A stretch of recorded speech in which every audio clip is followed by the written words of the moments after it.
Yo, yo, yo, yo, yo. What's good, everybody? What's good? What's good? How y'all doing? How y'all doing? I see we got some people already in the house. We just had to post on Twitter. I'm not Twitter. I had to post on Instagram and let everybody know that we're going live. So I see we got some people in here. So let's allow everybody to catch up to this live. We're going to be talking about this game. It was a hell of a game. If you were on Twitter and you saw me on Twitter, you saw me tweeting in that game because for a quick second, I actually thought that the Bucks were going to actually end up losing that game. So make sure you check in. Giannis is the best in the world. No Middleton, no problem. Also, make sure you check in. Let us know where you're coming in from. Let's give it about another minute and a half. Allow everybody to come into the room. While you're coming in, also make sure you follow us on Instagram. You guys are not following us. Let me just post that right here. Let me get the Instagram right here. Make sure you check in. Just a second. Let me pull that up. Okay, make sure you follow us on Instagram. I'm going to pin that right there. And then let me see if I can pin that to the top. Pin that right there. And then also for the people that want to follow me on Twitter, I was actually on there. I never really paid attention to Twitter. So let me put that up here right now so y'all can follow me on Twitter. Make sure you do that. Okay, I just pinned that there. What's going on, Marion? What's good? Let's give it about another 40 seconds or so. We'll get it started. Let me see. Skip is being dumb on Twitter. Oh, what? Let me see what Skip is saying. While everybody comes in, let me see what Skip. I've noticed that whenever I do these lives, I'm a little bit too like, oh, I got to be prepped and all. Sometimes I'll be looking at people's lives. People get up, they go to the bathroom. People are like, hold on, I got to check the door and all of these. So I'm gonna check Twitter. Let me see what Skip said. Please bear with me. Let me see what Skip said while everybody comes in.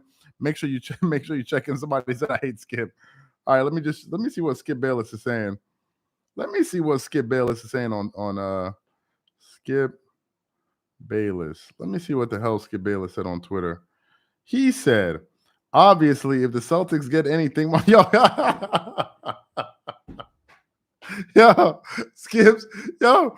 All right, let's give it about 10 more seconds. Skip said, obviously, if the Celtics get anything more from 419 and 0 from 3, they win that game. They mostly let Giannis have his way with single coverage, which worked. Boston should have won. He said they let him have his way.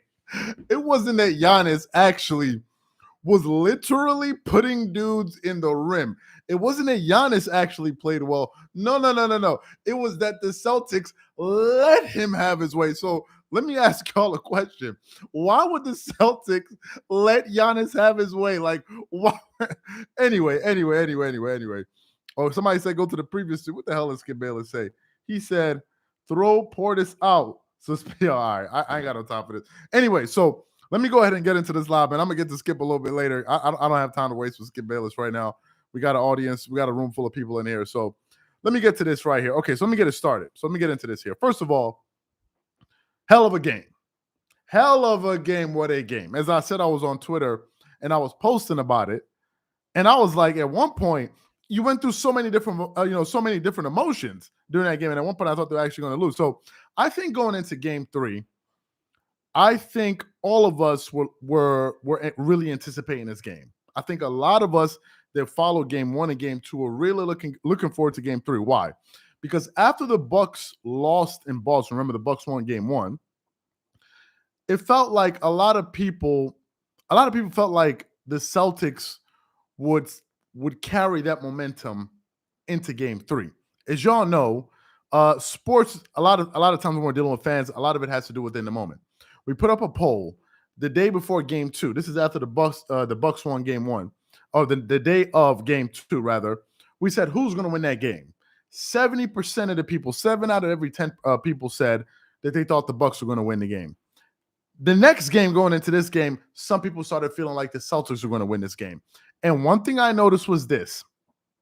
Just because you win one game doesn't mean you're going to win another game. There's no carryover effect in basketball. And I learned that from watching my favorite player of all time, and Kobe Bryant. I listened to Kobe after almost every playoff game interview he did. And Kobe said there is no such thing as momentum. There is no carryover. You put all of your energy in one game, you win that game, and then it's over. You have to now generate that energy and and momentum and all of that for the next game. And in this game, however, going into this game, it looked like the Boston Celtics came out there ready to play. Boston, usually what happens is when a team is trying to steal a win on the road, they usually try to punch the home team in the mouth. And it looked like that's what Boston, came out trying to do. They had a lot of energy. They kept the game close in the first quarter, and Milwaukee responded to them appropriately. That's the thing that I like. Milwaukee didn't come out there. They didn't get relaxed and say, okay, we're at home and all of these different things. So we're going to win that. Now, later in the game, they did after they built that. What is it? I think they had a 14-point lead going into the fourth quarter where they lost that lead. But I think Milwaukee was able to match their energy early on in the game. And I'm going to get to some of your comments. I see a lot of people leaving comments. I'm going to get to that in a little bit. So they were able to match their energy early in the game. But as the first quarter and the first half started to wane on, the Bucks started to take control of that game. I don't know if it had something to do with home cooking. I don't know, whatever it is. The Bucks seemed like as if they were beginning to understand how to play against this Boston Celtics defense. That's what I understood. More specifically for Giannis. Giannis looks like he finally cracked the code of this defense. I want to focus on Giannis for a second.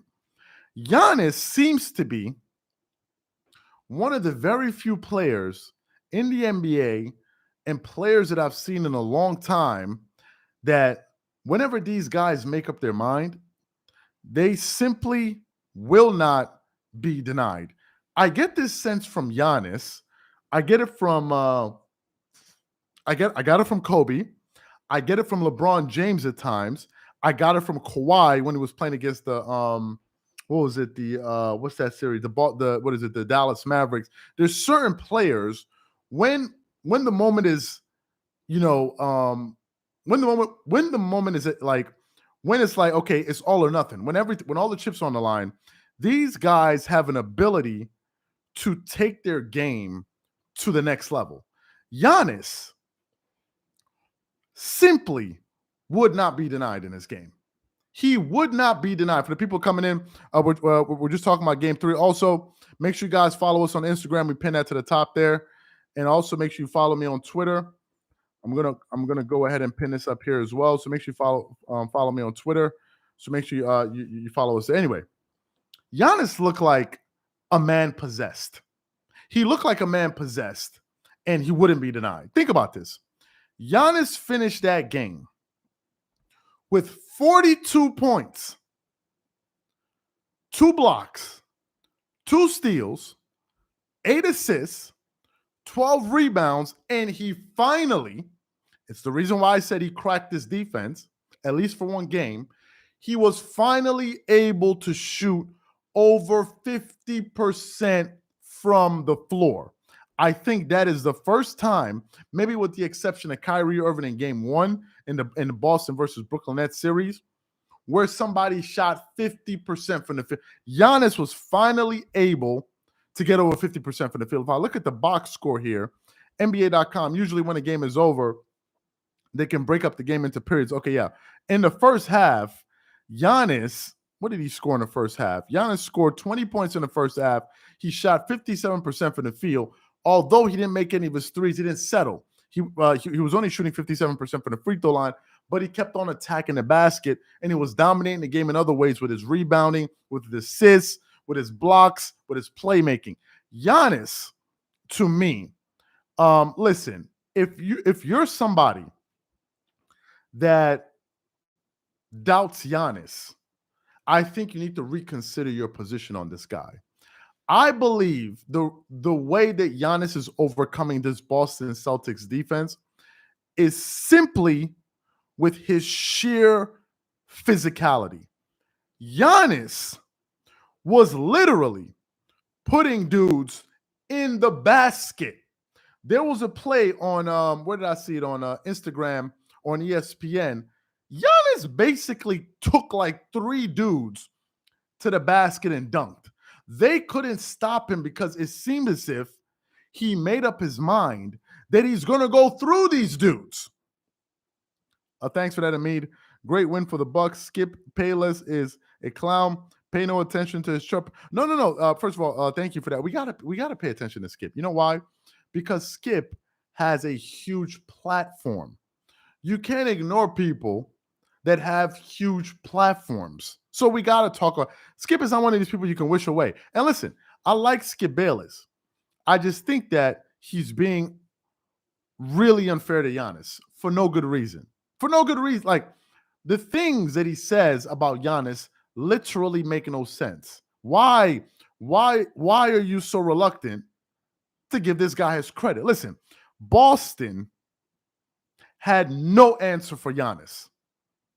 Even if they built the wall, Giannis was still able to puncture their defense and get the ball into shooters, into open shooters in their shooting pocket, and they were making some shots.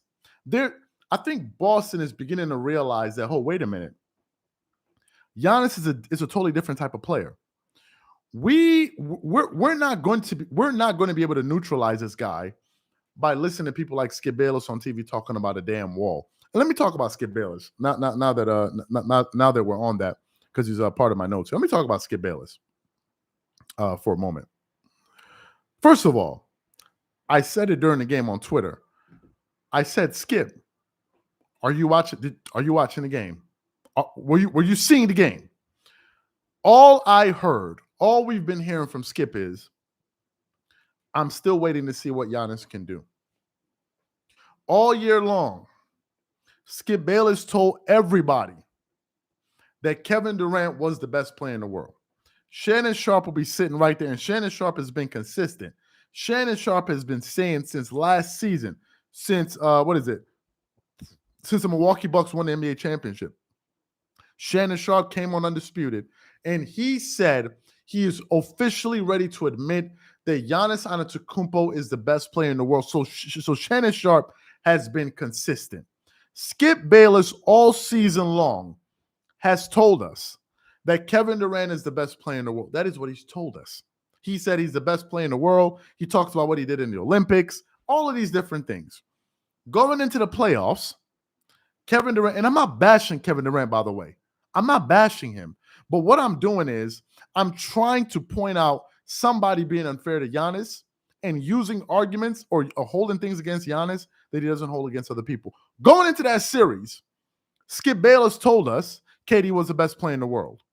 After the Nets lost that series, he now said it's up for grabs. Now we have to understand who the best player in the world is. Shannon Sharpe said, what do you mean you need to see? You need more evidence. Now he needs to prove it. The guy just won the title. He said, no, he has to show me something. Okay, fine. You want him to show you something. Good. As we speak, Giannis's team has already taken 2 wins off of this Boston Celtics team. Something that Kevin Durant was not even able to do one time. Not even one time. I'm not attacking KD, but I'm making a point for Giannis. Giannis has done something 2 times already that KD wasn't able to do. Number one, he was able to get out of the first round. Number 2, he was able to beat the team 2 times already, one in Boston and one at home, something the Nets were unable to do. So at the end of all of that, if you're still telling me that you still need to see more, like, no, that wasn't enough. Let's see what he does in game 4. Then I just know that Giannis cannot win with certain people like this. Thank God, though, however, Skip is not the only voice in sports. There are other people that are going to stick up for Giannis. Give the man his respect. Give him his respect. Back to the game. Listen, after going through that game, I think the biggest difference in game 3 versus game 1 and game 2 was the defense that the Milwaukee Bucks were able to play on Jason Tatum. Jason Tatum probably had his worst game in his playoff career. I'm not dissing him. Even some of the commentators were saying that. They were like, could this be the worst game that Jason Tatum has ever played? Jason Tatum finished the game. If I'm looking at the box score here, he finished the game. Let me just confirm this so I don't say the wrong thing. He finished the game with 10 points on 4 of 19 shooting from the field, and he shot 21.1%. 21.1%. Had Jason Tatum played a little bit better, I think probably that game would have gone in a different way. I'm not saying that the Boston Celtics would have won, but chances are that game would have played out a little bit differently. Why? Although he had 10 points, there were 4 other Boston Celtics players that finished in double digits. So he had help. If I look at the box score, Al Horford had 22, and he had some big points in the fourth quarter. I think he had like 6 or 8 points or so, or 7 points. Robert Williams III finished with 10. Jaylen Brown, he showed up. He did his thing. He finished with 27 points. And Derek White finished the game with 14 points. So he had a lot of help. It's just that Jason Tatum had a very poor game, but you don't want to feel too sorry for the Celtics because I got to talk about the Bucks. Giannis, although he finished with 42 points, there were only 3 other Milwaukee Bucks that were finished in double figures or more. Brook Lopez finished with 13, and I don't know what. Yo, I got to talk about Brook Lopez for a second. Yo, is it just me, or Brook Lopez be looking like he be like, I don't know, rubbing his hands in a bucket of butter or something that like every time a game's Brook Lopez, as soon as he touches the ball, is like he's playing with, I don't even know what the hell. He just loses control of the ball. He flips the ball up. It's like hitting the front of the rim, airballing the ball. They're able to rush him. Whenever he catches the ball, he goes into his move. He's always he's always in a hurry.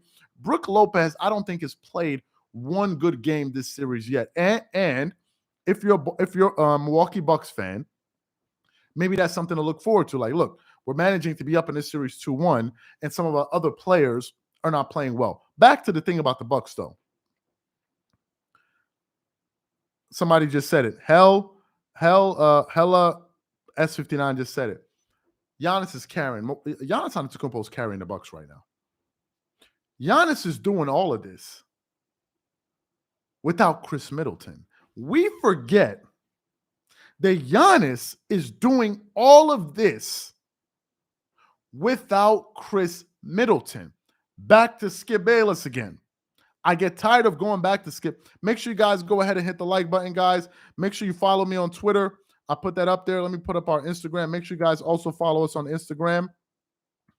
I got a lot more than I want to say. Let me just put the link right here. Please make sure you follow us on Instagram. I put that right here. Let me just pin that and replace that there. Yes, please make sure you follow us on Instagram, and I'm going to put the Twitter back in here. Let me put that here. Great, yeah. Hey, appreciate that. Welcome in from South Korea. Wow, that's appreciate you being there. Anyway, back to Skip Bayless. Skip was saying that KD was clearly the best player in the playoffs last year, in the world last year, because of how he was able to carry that Brooklyn Nets team with a banged up James Harden and without Kyrie Irving. He lauded Kevin Durant for his exploits on the court. In this particular case, are y'all telling me that Giannis is about to go advance 2 rounds without his second best player? Chris Middleton has been gone. When did Chris Middleton get injured? Let me see. When did Chris Middleton actually get injured? Let me pull that up. Maybe if you guys know, let me see. Chris Middleton injury. When did he get injured? Let me see. Chris Middleton got injured. When y'all know Chris Middleton? I know he sprained. When did Chris I know he's been injured. Okay, game two versus the Bulls. Good. Thank you. Appreciate that. Game 2 of the Bulls. We're talking about well over 2 weeks now. So the Bucks were able to advance round 1 without their second best player. If they advance in round 2, it means they would have done it for 2 consecutive series without their best player. And in all of this, we're not going to talk about how great Giannis is. Listen, Giannis is not my favorite player. But this dude, if we mess up, if y'all mess up and let Giannis get back to the finals, because if the Bucks advance and they go play either the Miami Heat or the Philadelphia 76ers, I'm picking the Bucks to beat whoever in that series. Now, some people may say, wait a minute, you don't want to overlook the Miami Heat. They're a great team. They play physical defense. I don't think there's a single matchup. I think Giannis is the mismatch, is the single biggest mismatch, him and Joel Embiid in the playoffs. Those two dudes are the single biggest. There is nobody currently in the playoffs that can account for Joel Embiid or Giannis Antetokounmpo. You saw how the Philadelphia 76ers looked when Joel Embiid came back. He was the single mismatch. And even though he didn't score 30, you could see the clear difference he was able to make in the game. Just his presence alone deterred so many guards from trying to drive to the paint. Just for having him in the game. There is no matchup for Giannis in these playoffs. People are talking about John Morant. John Morant is sensational. Giannis is going to be barbecue chicken if he gets to the NBA Finals. There's nobody that's going to stop this dude. So for me, I think the Bucks are playing the Eastern Conference Finals right now. I think the Milwaukee Bucks are currently in the Eastern Conference Finals. No disrespect to the other teams playing, but I think the Boston Celtics and the Bucks are probably the 2 best teams in the Eastern Conference. Let me just respond. Giannis looked tired during the game. What do you think of the Bucks need to do so he doesn't overexert himself? That's a good question. Who's that coming in from? Gundam Flash. That's a good question. Thank you for bringing that up. I'm actually going to go to the box score here. I want to see how many minutes Giannis played. Well, funny enough, to your question, Giannis, I think the Milwaukee Bucks did a good job managing his minutes. He played 38 minutes, right? There are other players like Drew Holiday, they played more minutes. He played the second most minutes on the team. But if you look at the Boston Celtics, Jason Tatum played almost 42 minutes. Al Horford played 39 minutes. Jaylen Brown played almost 40 minutes. I think when you're in the playoffs, you're going to play a lot of minutes. Even if you look at Kevin Durant or Kyrie Irving, these guys played a lot of minutes. Usually stars play around 40 minutes per game in the playoffs. Usually that's what happens. I think that they're managing his minutes properly, but at the same time, the Bucks don't have a choice. They need to have him in the game. It's not a scenario in which, for example, the team I support, the Clippers, if any of you guys watch the Clippers or Clipper fans or whatever, usually what the Clippers do is they stagger the minutes of Kawhi and Paul George because they're similar type of players. So usually I think Kawhi would finish the first quarter, then he would sit like the next 4 minutes, then Paul George would play. Like they would always make sure that they had one star in the game at all times. But in the case of Giannis, since he doesn't have Chris Middleton, I think is one of the reasons you're seeing Drew Holiday's numbers go up, and he's been answering, but the Bucks have no option but to play him. All of the conditioning, everything that you've done during the regular season is supposed to help you play through these moments. So to me, I think they have no choice but to play him. I think all of the stars are going to play a little bit more. Somebody said something else. Giannis plays both ends, and that's why he's tired. Yeah, Giannis. Yeah, and Giannis plays both sides of the ball. Wow, we have 1,183. Yo, this thing be surprising me, man. It's unbelievable. I appreciate all of you guys for being a part of this live. 1,200. I don't even know where these people came from. We really appreciate that. It's a blessing. Thank you guys for being a part of this live. Let me just go through some of these comments. Let me see what people are saying here. I know I've missed a lot of the comments. Let me just catch up to the comments here. Let me see what you guys are saying. Heat ain't beating Sixers since Embiid is back. Yeah, listen, I think Joel Embiid, you saw the impact the minute he came back in the game. The media is not loving the Greek freak. I think they don't have any choice at this point. I think we did a video about this. a few months ago. I think what we're seeing right now in the NBA, just to pivot for a moment, is we're witnessing the globalization of the sport. If y'all think about this, the last MVP winners, think about it, the last 4 players to win the MVP: Giannis, Nikola Jokic, most likely Joel Embiid, Giannis, or Nikola Jokic, which means the last 4 regular season MVPs have been foreign players. If there's some people that in the media are not, maybe they're not comfortable with cheering on foreign players, guess what? You're going to have to get with the program, because what I've noticed is that fans are more open to root for foreign players than some people in the media. People love Giannis. If we're talking about fans, people love Giannis. They love him. They love it. I don't think Giannis is just like, oh, only Duke people in America. No, I think Giannis is loved everywhere. So the media eventually is going to have to get with the program. Oh, look at another player, Luka Doncic. Luka Doncic is another one. 4 of the top 10 players are all foreign players. Luka, Nikola Jokic, Giannis, Joel Embiid. These guys are here to stay. So if that's their reluctance, if they're going to be reluctant about that, then I don't know what to tell them. I don't know what to tell them, because I think that these guys are going to take over the league. He said the league was becoming too soft. Yeah, the league. Yeah, this is exactly what's happening. Let me just go through some more comments here, and then I'll just give you guys my thoughts for Game 4. Philly might win in 7. Yeah, they might win. Skip earns his living by being controversial. Yeah, for the very first time, I'm beginning to think that Skip is just saying things for ratings. I watch a lot of the Skip Bayless show. Skip Bayless always says that, as somebody that you got to look up to in the business, because, these are the guys dominating this business. He always said that, he calls it like it is, especially on the Skip Bayless show. I watch almost all the segments. He calls it like it is, this and this and this and this. But now I'm beginning to understand that, wait a minute, Skip has some clear biases.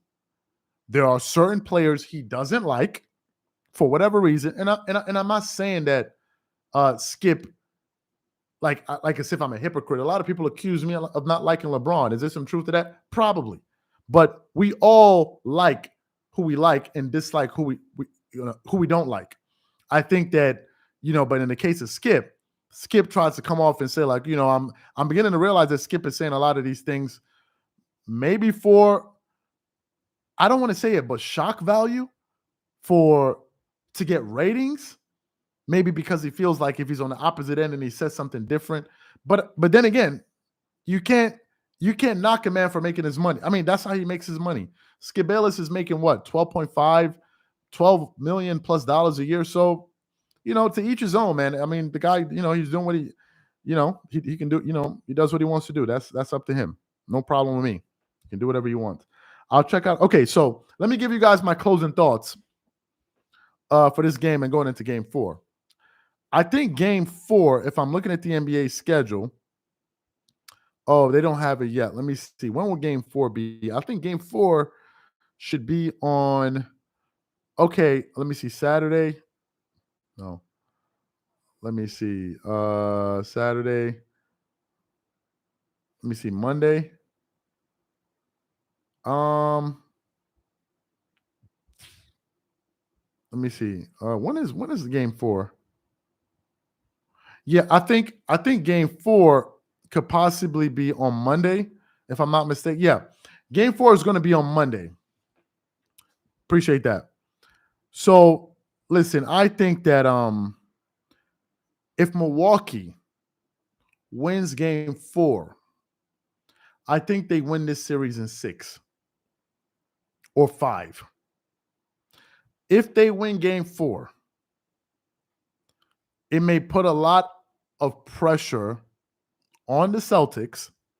And I think that the championship pedigree and the experience that the Milwaukee Bucks have is going to aid them greatly in Game 5 in Boston. Let me say this. What I'm noticing, appreciate that. What I'm noticing about this Milwaukee Bucks team, I'm noticing a team that is very confident. if y'all watched that game, I can't remember the last time I've watched Giannis play basketball where he doesn't show a great deal of emotion. You remember Giannis 2, 3 years ago? He would be dunking, he'll be screaming, he'll be flexing, he'll be doing all of this. Now, when I look at Giannis seems like he's in the moment. It's like Giannis has gotten into a different mental space than he was before. He did that little shimmy thing, the crab thing, which I thought was hilarious. I posted about that on Twitter. And by the way, for those of you who are in here who just joined the live, please make sure you follow us on Instagram. We pin that to the top. And also, please make sure you follow us on Twitter. So I'm going to pin that here. But Giannis looks like he's graduated mentally to a place where I think Giannis has figured out that, listen, oh, wait a minute. I'm the best player in the world, number one. And number two, these dudes can't stop me. And number three, we know what it takes to win. Boston doesn't really know that. Boston doesn't have championship experience. The Bucks do. Giannis has been through the fire. And if they win game 4 on Monday, and they go to Boston on Wednesday, it's going to put a tremendous amount of pressure on Boston. And what I think about this Bucks team is this. If they win game 4, I think, this is just my opinion, I could be dead wrong. I think the Milwaukee Bucks have enough mental maturity and championship pedigree to go into Boston and close out that series in 5 games. I don't think they let it get to game 6 if they win game 4. And if they do that, I think it is going to be a wake-up call to the rest of the NBA. Because this Boston Celtics team was a team that knocked off the Nets in 4. If Giannis and the Bucks knocked them off in 5 without Chris Middleton, with the possibility of Chris Middleton possibly returning in the next round, because remember, the Bucks want to make sure that they finish this series sooner rather than later. Why? To get rest. Allow their star player, Chris Middleton, allow these guys to get rest. If they go into the next series, listen, I think this Milwaukee Bucks team is going to be formidable. Right now, they are my pick to win it all. I think we're going to see, I could be wrong, but I think we're going to see the Bucks and the Golden State Warriors in the finals. I could be wrong, but that's what I think we're going to see. But for now, this Boston Celtics series, to me, is the most interesting series in the Eastern Conference right now. So I think it's something that all of us, should be really looking forward to. Anyway, before I keep ending you guys, I want to thank all of you guys again for being a part of this live. We got 1,338 people. It's unbelievable to me. Really. It is. I'll be watching some people on YouTube when they do their lives, and I'll be like, God damn, how did they get all these people in here? One guy, okay, let me just digress for let me digress for 5 minutes. 3 minutes. Let me just talk like I'm talking to my family. Let me talk to y'all. So I'll be watching some of what's his name? Hassan Campbell. I watched some of his lives. Now, why do I watch Hassan Campbell? As y'all know, I was born in Maryland, but I grew up in New York. So junior high, high school, all of that, I grew up in New York. When I stumbled upon his channel, like maybe over a year ago, I saw this dude. He was in his car and he was talking, and he had this thick New York accent. And I'm like, yo, who is this dude? And he reminded me of New York, so that's why I started listening to him. I'll be watching some of this dude's lives, man, and I'll be seeing like 4,000 or 5,000 people, and I'm like, oh my God, that's incredible. So to be on the live right now with a channel with less than 70,000 subs and to be seeing 1,200 people in here is really humbling, man. So really appreciate that. Really appreciate that. Just wanted to digress for a second and just let you guys know about that. But anyway, want to thank you guys for this. We'll definitely catch you guys on the next episode. Who is this, Larry? Appreciate that, Larry Lewis. Appreciate that. I see you there. Checking in from Taipei. Wow. Michael Penn, appreciate that. The IE Network, I see you. Appreciate that. Nerds with Jordans. Hey, I appreciate that. Thank you guys for all your support. We'll catch you guys on the next one. We allow you guys to go watch the next game. See you guys on Monday. We're off on Sunday. See you guys on Monday. Have a good one. Peace, peace, peace, peace.